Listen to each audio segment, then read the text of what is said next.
Good morning and welcome to Grand Valley State University's Veterans History Project Oral History Interview.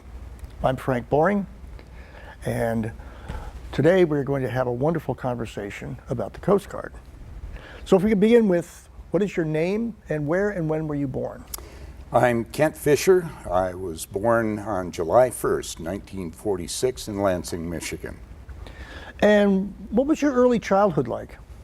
Well, early childhood was in Howell, Michigan. My dad had just come out of the Army, and he just missed the mobilization and activation of a new Pacific force to take part in the invasion of Japan. Of course, that was foreshortened by President Truman's decision to deliver the two atomic bombs on Hiroshima and Nagasaki. So my first recollections of life were in his hometown of Howell, Michigan, just down the road from Lansing. I was the oldest of three children, and it was a wonderful place to grow up. Howell, about 4,000 people.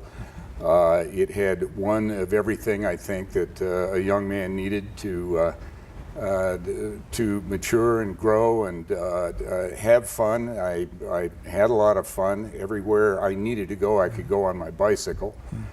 But that lasted only until I was 14, and my dad, who traveled and sold hospital equipment, had his sales territory shifted to the west and north in the state of Michigan. So Howell was about a 100-mile drive to his first call, usually, and so he heard in his travels that there was a new high school being built in the southeast suburbs of Grand Rapids that came to be Forest Hills High School, or Forest Hills Central now.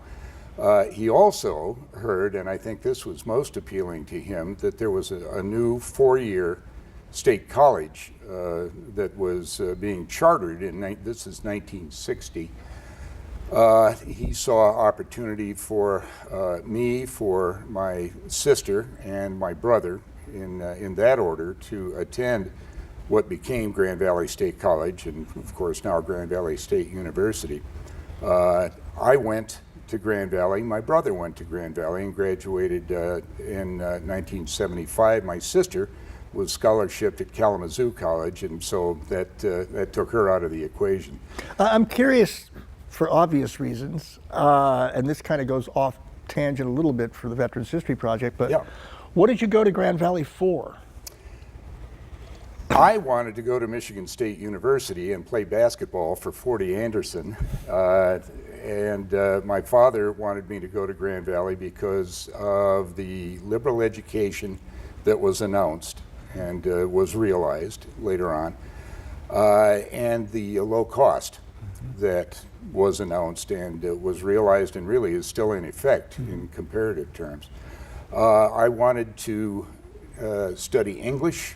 There was no basketball there, but we started the basketball program, my classmates and the pioneer class ahead of us. Enough of us had played high school ball that we went to the administration and said, can we play? We'll pay for it.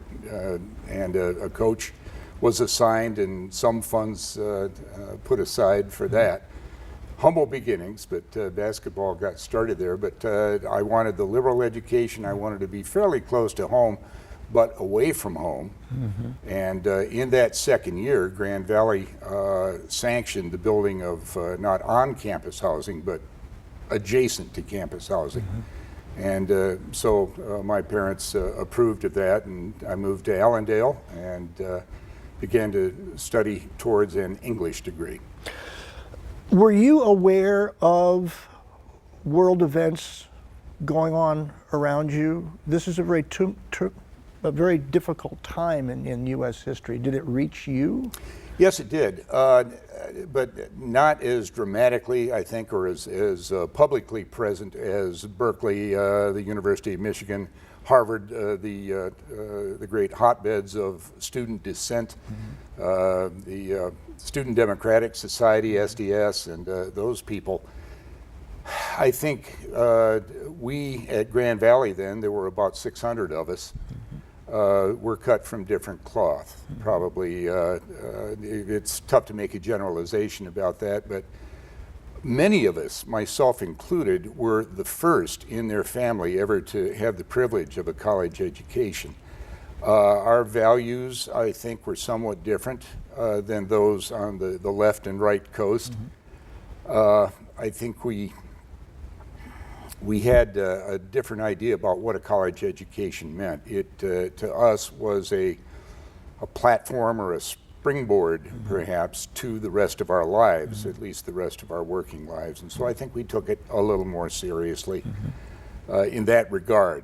I can't speak for Mario Savio and those people out in Berkeley and elsewhere, but that's what it meant to me. But what about, I mean, they were protesting against a lot of different things, but there was also the Vietnam War was going on. Sure. And did you have any awareness of it? Did you feel anything about that? I mean, you were pretty much insulated, as you were saying, in Yes. Allendale and whatnot, focused on your studies, but you were aware of it, though? Oh, very much so. The media was active enough and disseminated widely enough the news. In 1964, when I enrolled at Grand Valley, we were still there in an advisory capacity. That's not my term, but Right. that was the party line, that we were advisors there, but it was easy to see that it was escalating. Personally, and I must say privately, although I'm happy to share it with you, I thought if our government was going to involve us in something of that nature, that must be right. And that it was a righteous move to send us there. When the news came that the North Vietnamese were getting involved and that the tempo of the war, which was a civil war at that point, that the tempo was increasing and our involvement was increasing, I thought, well, that's the way war is. And the draft was reinstituted, selective service came alive again, General Hershey and his people. My father served in the Second World War under those terms. Why not me? Didn't like it necessarily, but I felt that it was a duty. There were others who didn't. And I, at the same time, knew that that was their privilege, that was their right, guaranteed by the Constitution, that they could dissent. So you graduated from Grand Valley? No, I didn't. Okay. I didn't. My life changed significantly after my freshman year. My father died, and very suddenly, and it knocked me off balance very much. I'm still, now at age 69, I still miss him and think about him a lot, and miss the experience of having a father for those many years. I'm now a father and a grandfather and a full-fledged adult, but I came along without benefit of my dad's counsel. That and some other things. My dog died, and my girlfriend and I broke up, and other things that are incident to young adulthood all hit me at once, plus the pressure of an uncertainty with the draft. I was pre-lottery, so it was selective to a fault. It was random, and the only thing that I had, the only guarantee that I had of control of my own destiny was to stay in school. And so I did, but I came to the end of 4 years, and selective service said at that point in '68 that if it takes longer than 4 calendar years to graduate, you're ours. Yeah. Yeah. So I beat the draft by enlisting. How about that? Yeah. So what choices did you have? Let's get into that part about Sure. you beat the draft by enlisting, but let's elaborate on that. I was tested by the Armed Forces in Detroit, at Fort Wayne in Detroit, and qualified for everything they had. I qualified for every service, entry into every service, physically, my aptitudes, and all the ways they had of measuring us. It was very much my first example of, or my first experience in being mass produced. You may have gone through that. Well, no, you didn't. I didn't, yeah. Off camera, I learned that you Yeah. didn't have to do that. It was Yeah. over before you were of age. Yeah. But all the services were available to me. I come from a fairly long line of draftees. In the last, at that time, the 2 wars previous, I had relatives serving. Had an uncle who was a Navy Seabee. But I had been exposed to the Coast Guard very favorably. Our family vacationed up in Manistee, actually north of there in Onekma on Portage Lake, which is federal water. And the Coast Guard from the station at Manistee would appear in Portage Lake from time to time doing routine safety inspections, search and rescue cases. They may have been doing law enforcement. I wouldn't have known that, but they were riding in white boats, wearing white uniforms, and called people sir and ma'am, and they looked good. It was an occasion when the Coast Guard was around. Later, we moved from Howell to Grand Rapids. I mentioned Dad's sales tour shifted, so we moved over west, and I became familiar with the Coast Guard Festival in Grand Haven, and got a closer look every July at the Coast Guard, the big ship type Coast Guard with the Mackinac and other cutters that would come in. In those days, the Academy shipped second class cadets, sophomores, from the Academy in New London to help gain experience, but they'd serve aboard the Mackinac and elsewhere, and help with the Coast Guard's part of the public presentation. So I got to talk to some of them.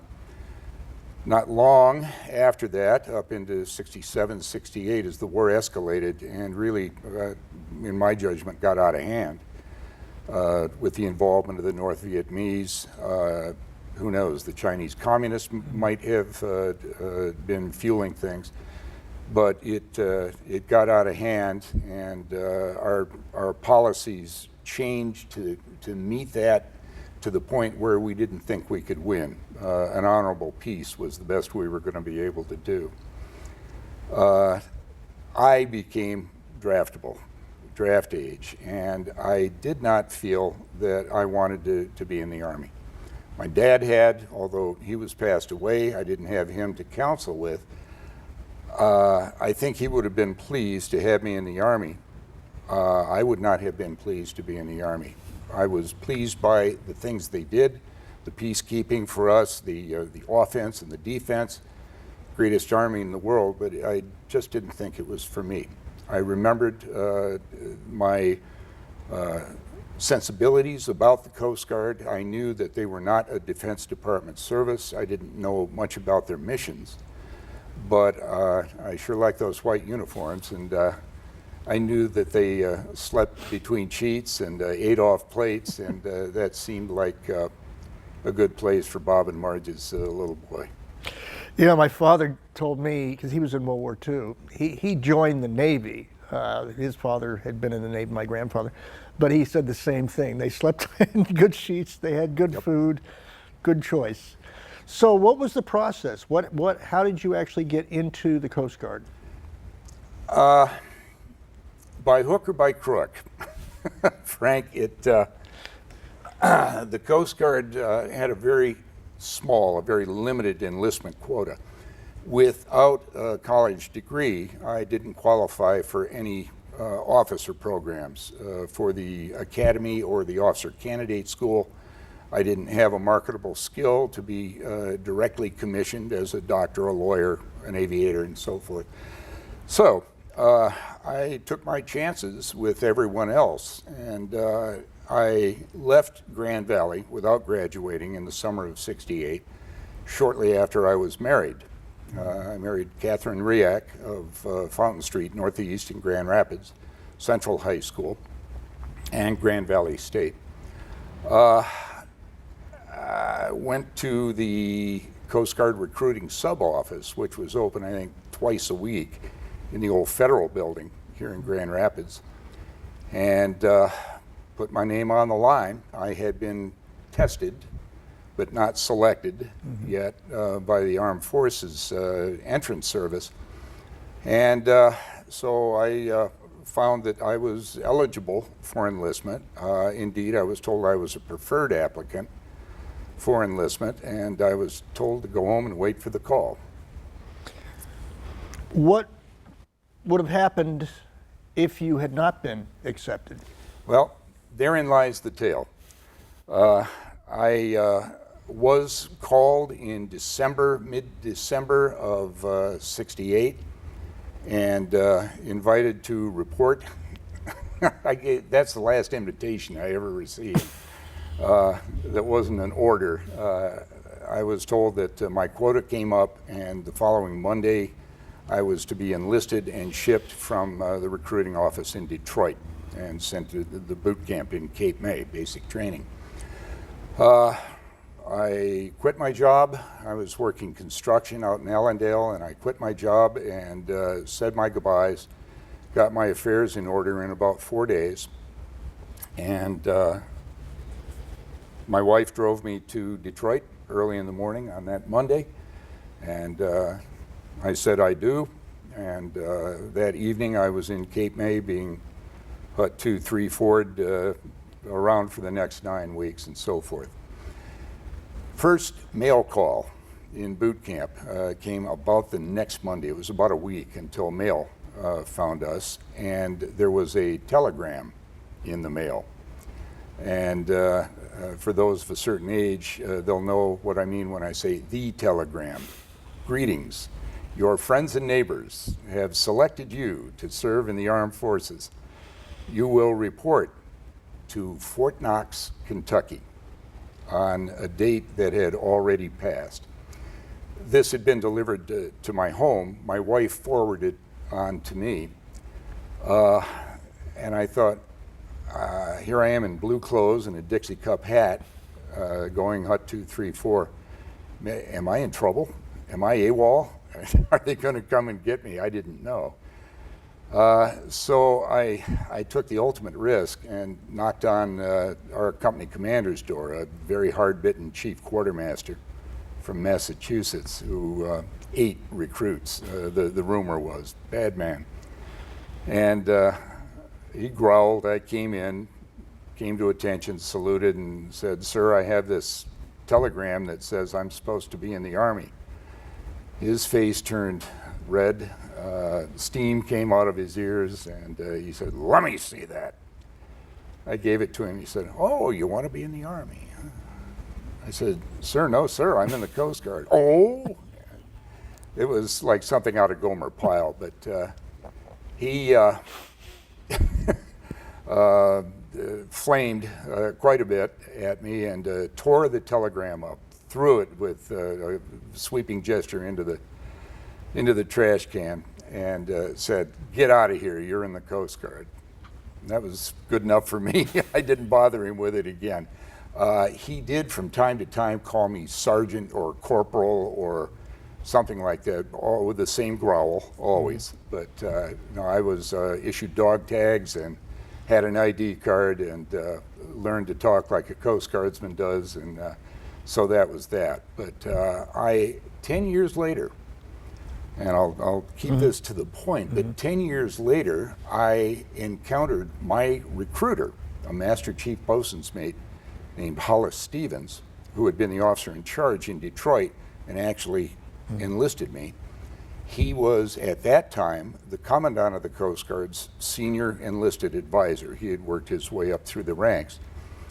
And I met him at Grand Haven at a Coast Guard festival. We were in Grand Rapids on leave, and there he was, and I introduced myself to him.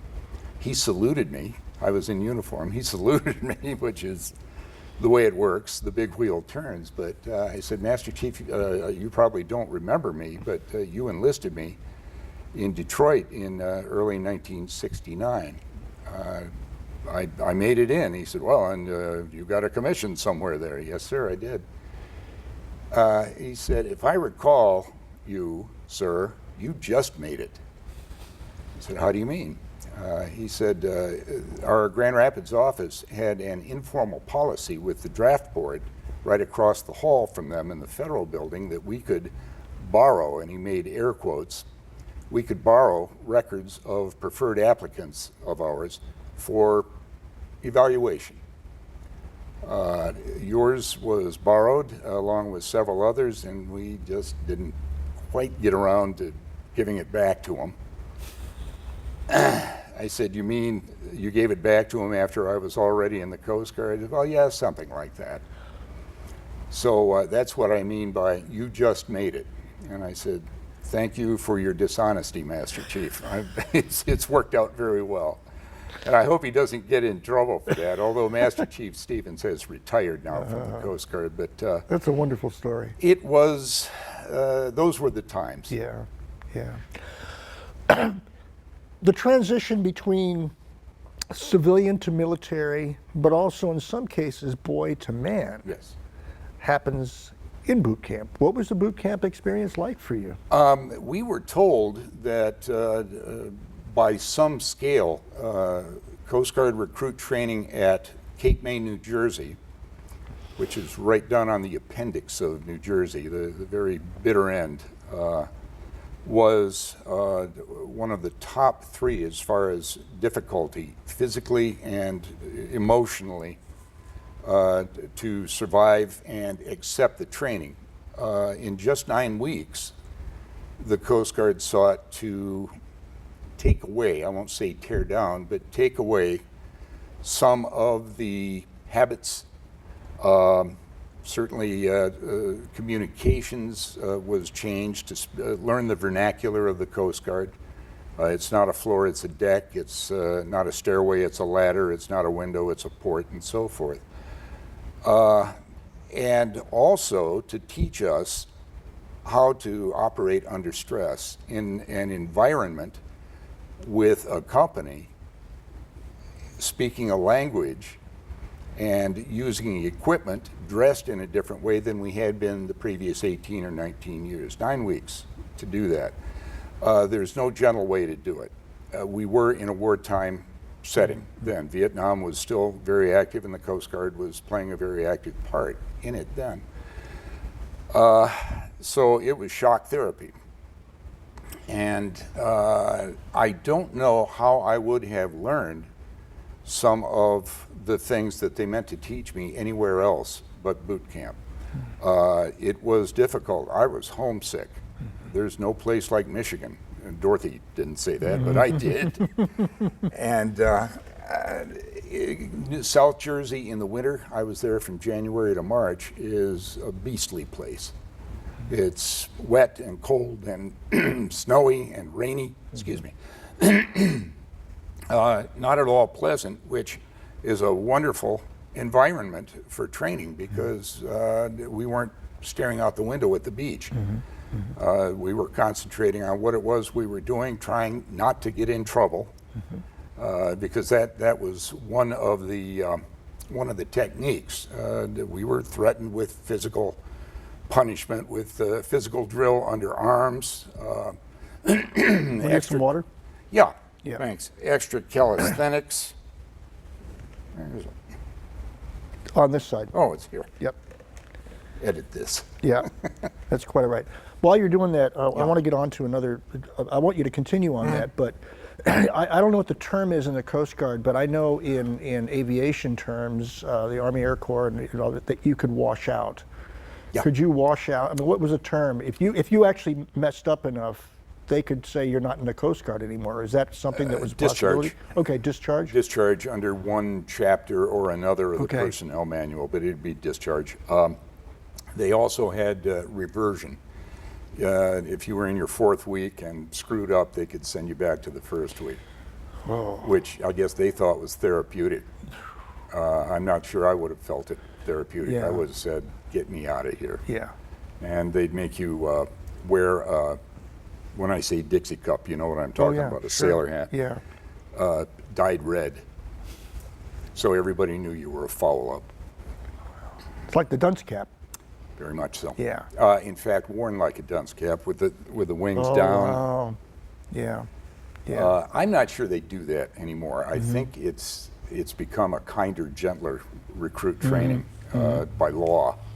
I guess what I'm trying to get at is that if you had been discharged, does that mean you would then be qualified to go to the military? No, you'd be unfit.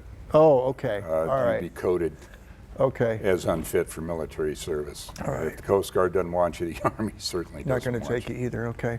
So you survived Yes. boot camp. Mm-hmm. What was the lesson learned? Twofold and very much a kind of a conflict. I think I learned self-reliance. I learned that any time in my life previously that I might have run for help to somebody, my minister, my parents, a friend, either for advice or help or whatever, that was not there in boot camp. In the service afterwards, out in the fleet, yes, it was. There were plenty of people to talk to and plenty of ways to solve problems. But in boot camp, that was stripped away. At the same time, we were taught teamwork to a high degree, higher than any sports team I'd ever played on. And I played a lot of basketball, and 5 men have to act as one to be successful.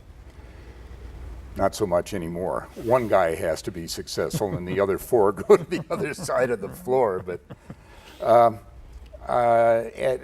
all at once, I had to learn how to rely on my own skills, my own intellect, my own instincts, but still be the ultimate team player because of combat, the possibility of being in armed combat at sea.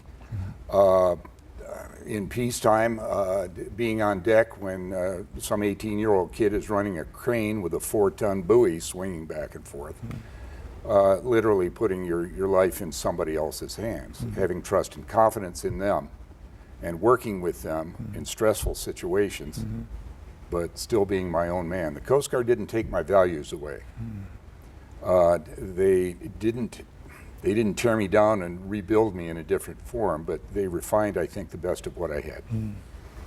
Walk us through the process. You get out of boot camp. What happens next? And did you have choices about where you could go? Yes, you always have choices. That's my answer to that. Okay. I wanted to come home. I wanted to come to the 9th Coast Guard District, the Great Lakes District, and that was not in the cards. With each graduating class, the Commandant headquarters sends out a list of available billets or jobs, and they are distributed. I guess our dream sheets or wish lists are considered, but not seriously. You go where the needs of the service dictate. In my case, it was to the 5th Coast Guard District, Virginia, North Carolina, portion of South Carolina. I was assigned to a boat station, 16-man lifeboat station on an island off Swansboro, North Carolina, the Outer Banks. Reported there after 10 days home leave. Made ready for my wife to join me because Swansboro was a station where there were no quarters for married people, just duty quarters. When you had the duty overnight, there was a room for you to sleep in, but it was in a community or near a community where you could rent, you could live on the economy, and so we made ready for that. That was the next thing. My wife of 6 months, who had never been out of Grand Rapids, and myself adjusting to a new part of the country. I got down there on March 10th and it was 85 degrees, snowing in Grand Rapids. Living among a people, nice folks, but you couldn't understand them. They had strange strange dialects, that patois of Cockney English and American Southern. It's a right high tide on the sound side, they would say. I would say, they would say it's a right high tide on the sound side. Talking with them on the phone was impossible. You had to see them. You had to almost lip read. But all that was ahead of us, plus learning the duties of a Coast Guardsman. My grade was Seaman Apprentice, handed out upon completion of boot camp, and with a career ahead of me, not knowing which way I was going to go. My aim at that point was to do the contracted 4 years, leave the Coast Guard, come back to Michigan, finish school, finish at Grand Valley, teach English, coach basketball. Didn't work out that way. This is approximately what year now?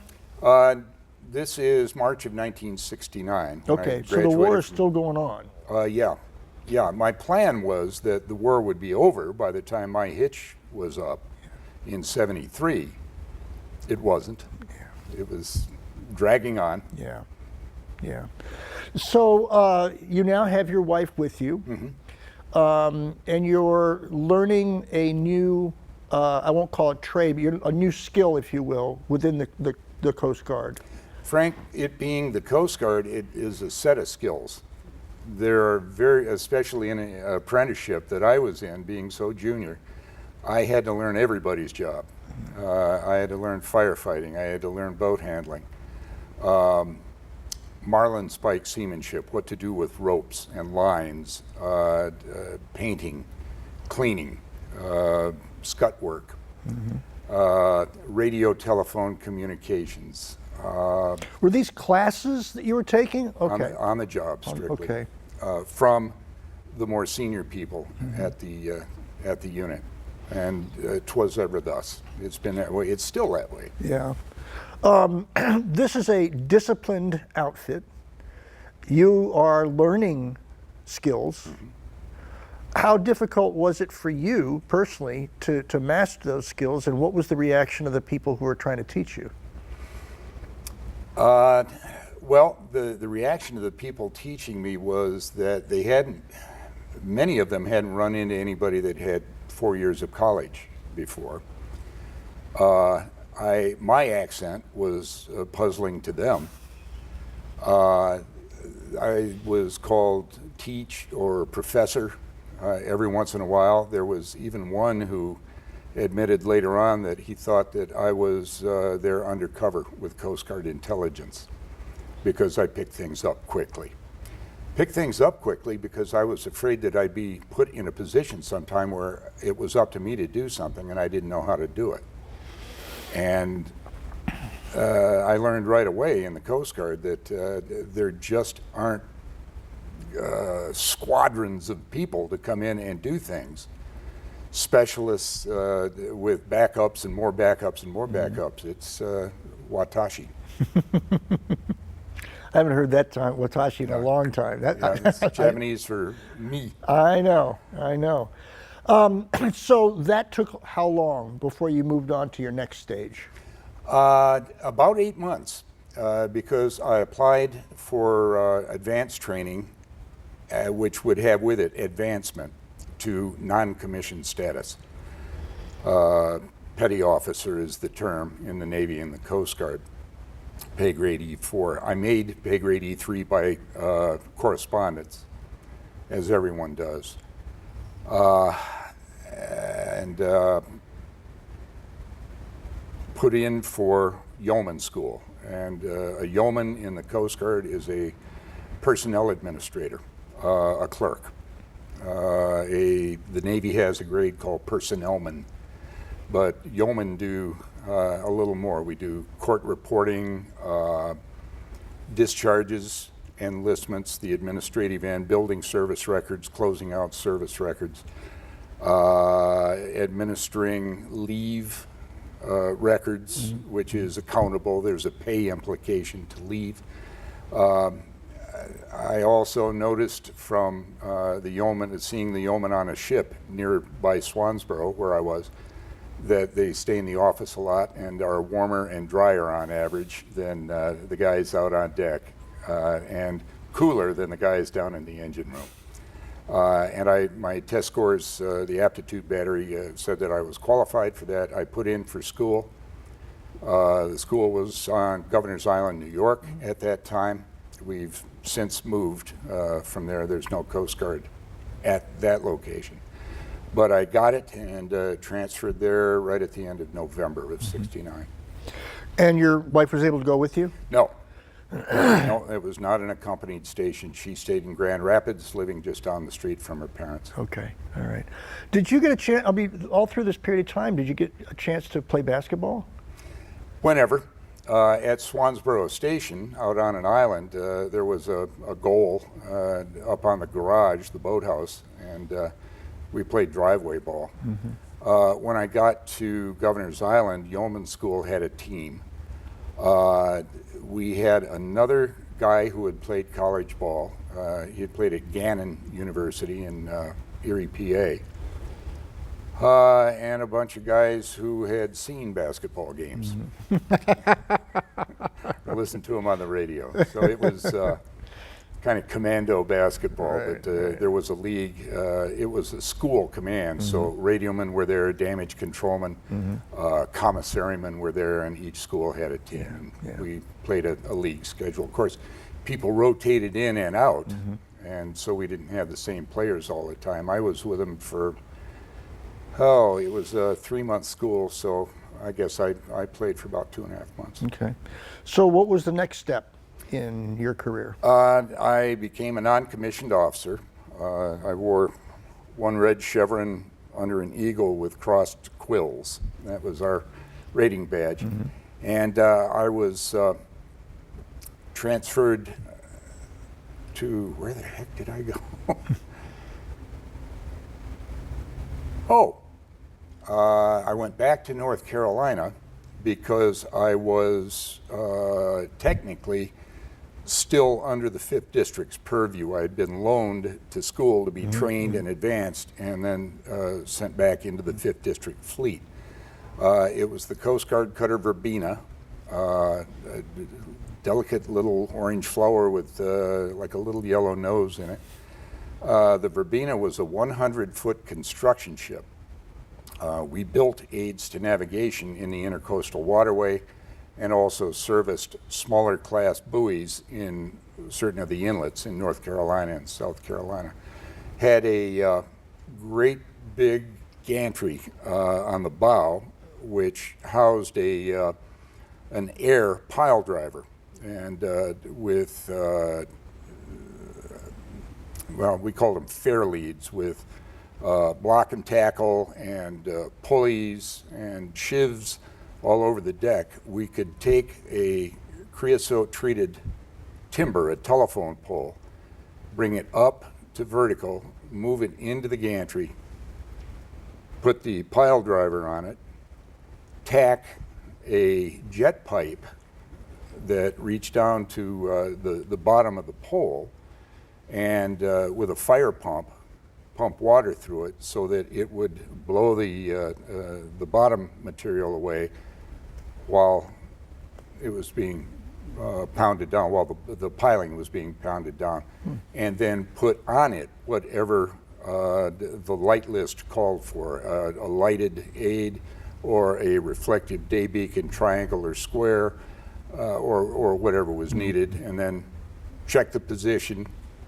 We didn't have GPS then. We didn't have satellite navigation at all. It had to be done with sextant, horizontal sextant angles, which was the only way we could do it because we were always within sight of land. We were in the intercoastal waterway.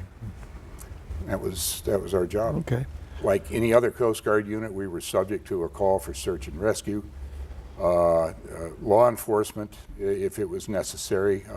We probably would embark intelligence officers or other ratings from shore stations to beef us up. We only had 12 guys. A warrant officer as a commanding officer, and then 11 enlisted. So were there any incidents that you thought were memorable during that period of time? Yeah, I'm thinking of a a junction between the Intercoastal Waterway and the channel from there out to the Atlantic Ocean, separating Bogue Bank and Bear Bank, just off Swansboro, North Carolina, which is about 75 miles south of Cape Hatteras. And it was about an 85-foot Chris Craft, a beautiful cabin cruiser, huge cabin cruiser, that had missed the warning given by one of the aids to navigation that we built, a very large flashing white light and the chart suggesting that it should take that aid and keep it on the right or starboard hand. This guy was about 100 yards to the right of it and hard aground. Sandpipers were walking around the vessel.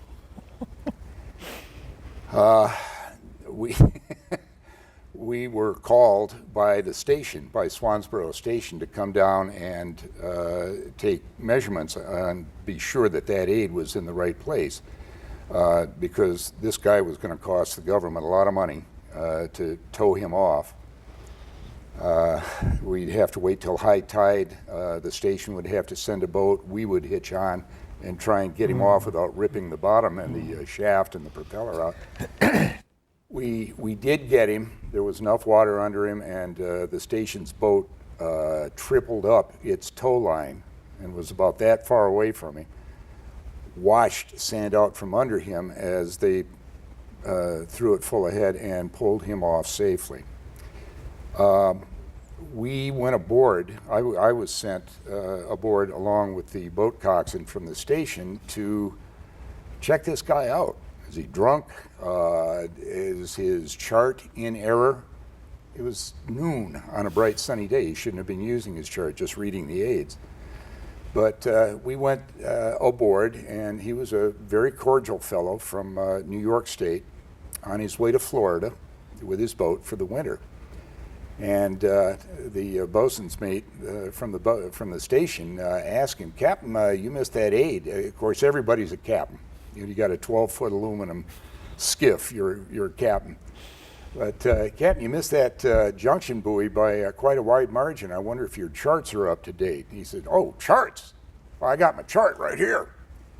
And he pulled out a Texaco road map and went like this. And he says, "We're right here, right?" It barely showed North Carolina. The Intercoastal Waterway was just a hairline etching on this map. And okay. We got him squared away and sent him off, and we could hear by AM radio that we used those days before Marine VHF that he had run aground again down at Wrightsville Beach. They got him off. He made it into South Carolina and out of our district. There was a round of applause for that. But he ran aground at Georgetown, South Carolina, and that's where we lost him. But guys like him kept my family fed for 22 years. I'm grateful for that.